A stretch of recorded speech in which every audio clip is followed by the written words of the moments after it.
vive, aleluia. Ele reina para sempre. Deus e Senhor. Ele vive, aleluia. Ele reina para sempre. Ele é Deus e Senhor. O Senhor esteja convosco.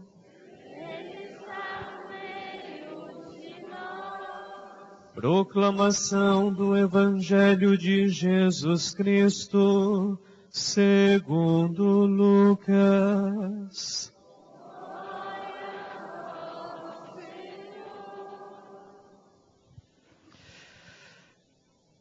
Naquele mesmo dia, o primeiro da semana, 2 dos discípulos de Jesus iam para um povoado chamado Emaús, distante 11 quilômetros de Jerusalém.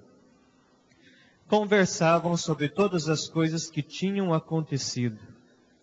Enquanto conversavam e discutiam, o próprio Jesus se aproximou e começou a caminhar com eles.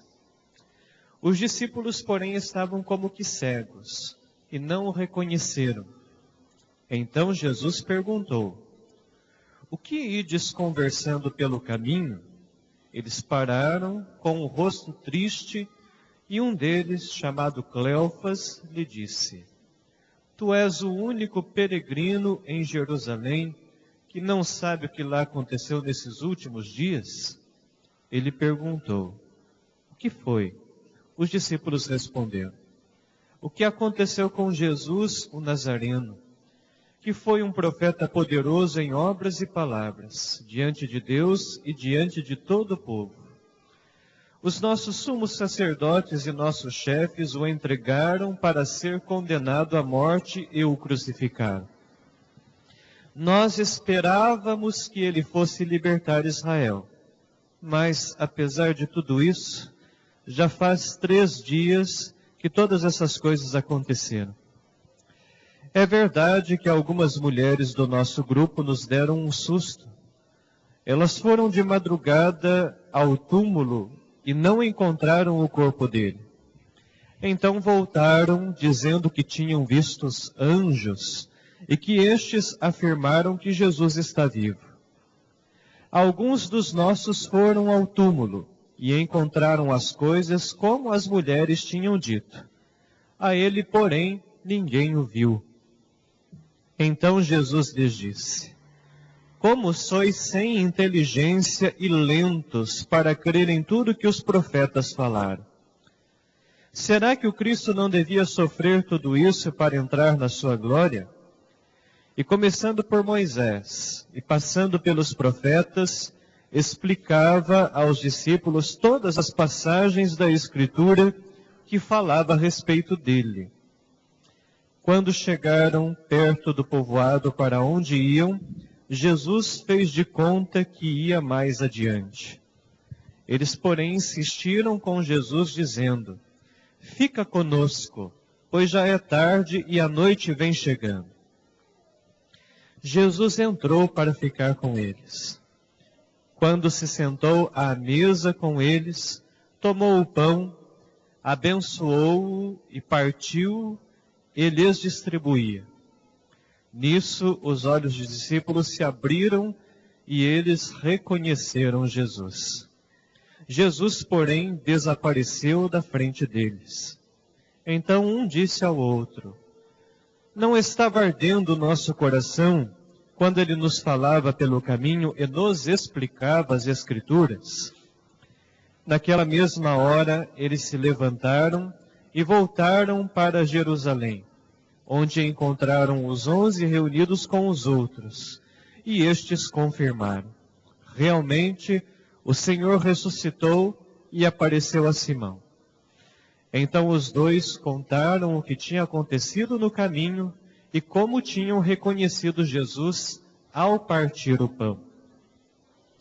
Palavra da salvação.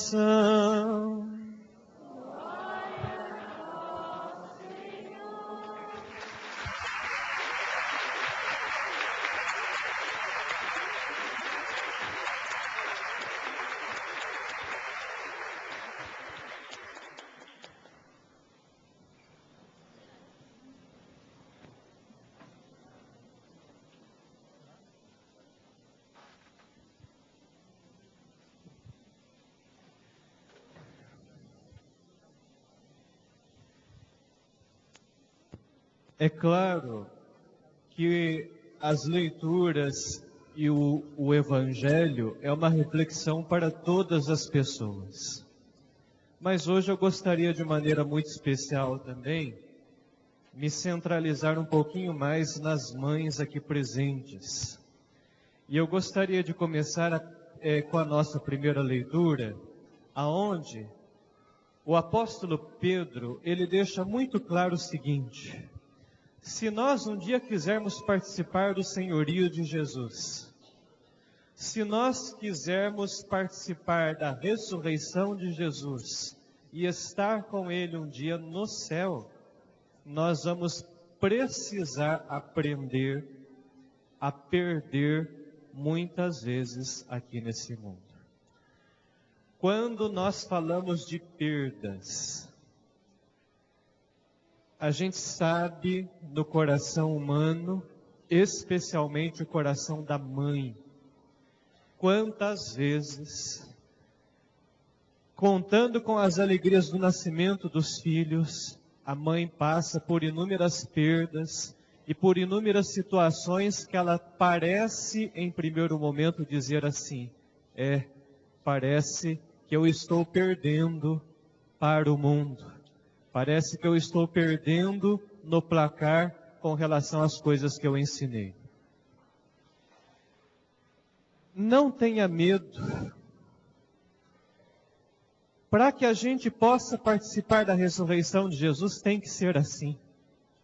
Aliás, se nós pararmos para olhar um pouquinho a respeito da vocação materna, nunca se esqueça de olhar para a mãezinha do céu e aprender com ela também. Se nós olharmos para a mãe de Jesus, o que uma mãe espera quando está num processo de gestação? É claro que a mãe espera a alegria da chegada de um filho.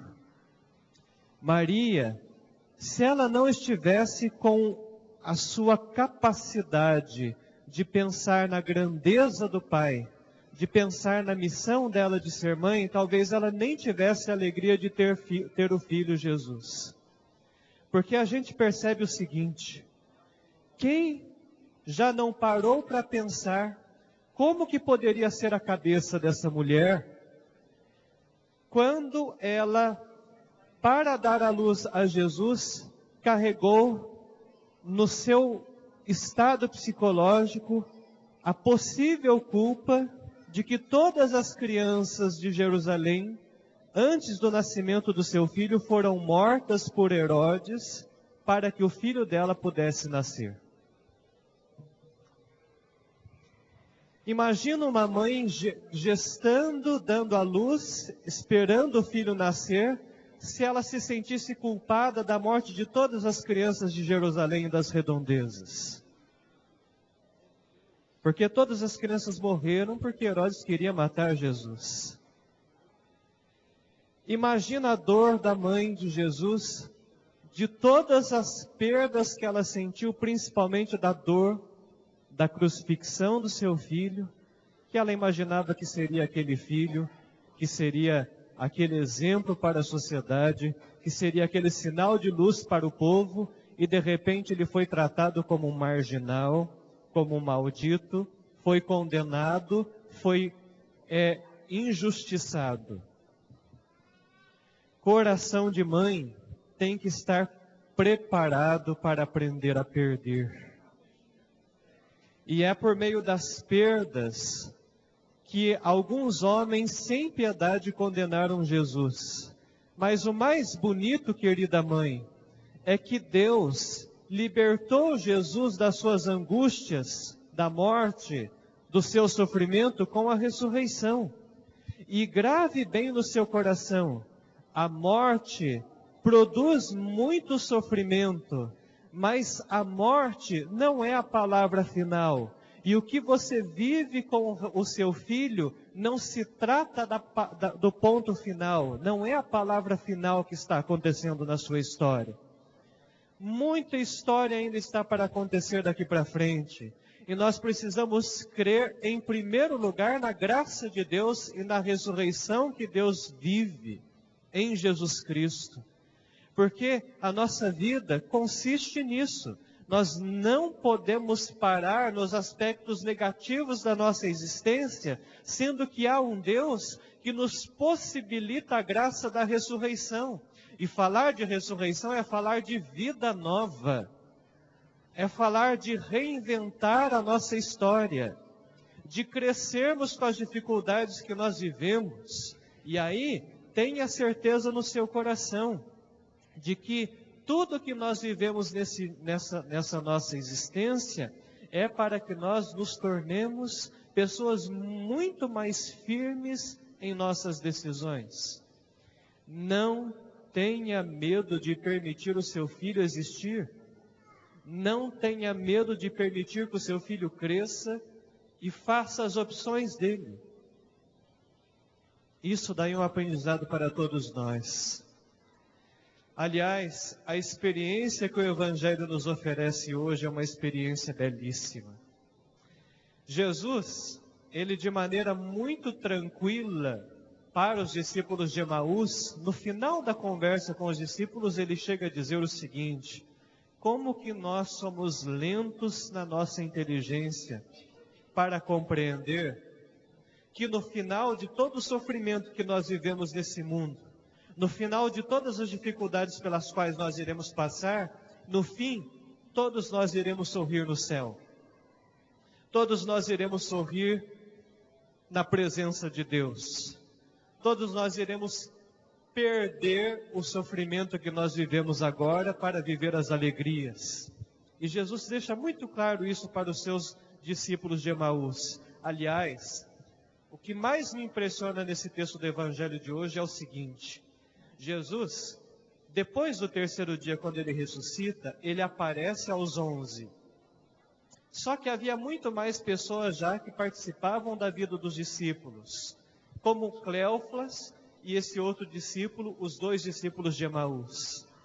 E antes deles esperarem em Jerusalém que Jesus aparecesse para eles, conforme Jesus pediu para eles permanecerem em Jerusalém, 2 deles foram embora para a sua aldeia em Emaús, distante a 11 quilômetros. Por quê?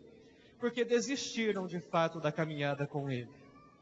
Acharam assim: nós fizemos muito, nós oferecemos, nós demos o máximo de nós acreditamos na proposta de fazer o bem, nós acreditamos na proposta do amor e do perdão, nós acreditamos em Jesus e não aconteceu nada. Quantas mães hoje em dia não pensam assim?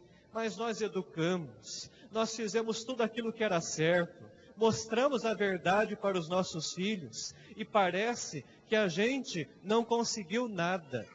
E os 2 discípulos estavam voltando cabisbaixo, com certeza se interrogando: o que aconteceu? Aonde foi o erro? O que nós não compreendemos da missão de Jesus? E aí eles foram. E o mais interessante é que Jesus ressuscitado, ele aparece aos 11, lá em Jerusalém, mas se preocupa também com aqueles que estão voltando para casa frustrados, e vai atrás deles na caminhada de Emaús. E lá se põe a caminhar com eles, na mesma estrada, e aí começa a dialogar com eles. O que vocês estão fazendo nesse caminho? O que está acontecendo? E o interessante é que o Evangelho mostra que Jesus percebe o olhar triste deles. E aí os discípulos dizem assim: você é o único aqui em Jerusalém que não percebe o que aconteceu? Você é o único que não está percebendo que aquele sonho nosso, que aquela missão tão bela que a gente aprendeu de Jesus, que foi um profeta ilustre, que foi um homem importante, que Deus o confirmou com milagres e com prodígios, ele morreu, e depois que ele morreu, nada mais aconteceu? Parece que a gente vive assim. A gente olha para Jesus e a gente fica pensando assim: Jesus, faça a sua graça acontecer na vida do meu filho. Faça a sua graça acontecer na vida da minha família, na vida do meu marido, porque eu já não suporto mais tudo o que está acontecendo. E aí, lentamente, Jesus vai com eles e vai explicando, depois que eles desabafam toda a frustração deles, vai explicando as Sagradas Escrituras, vai explicando o que vai se passando, até que num determinado momento, na partilha do pão, ao partir o pão, eles abrem os olhos e percebem que a toda hora o Jesus ressuscitado estava caminhando com eles. Uma coisa que nos impressiona: como pode Jesus se colocar com eles para caminhar até Emaús e eles não perceberem que Jesus estava com eles a todo momento?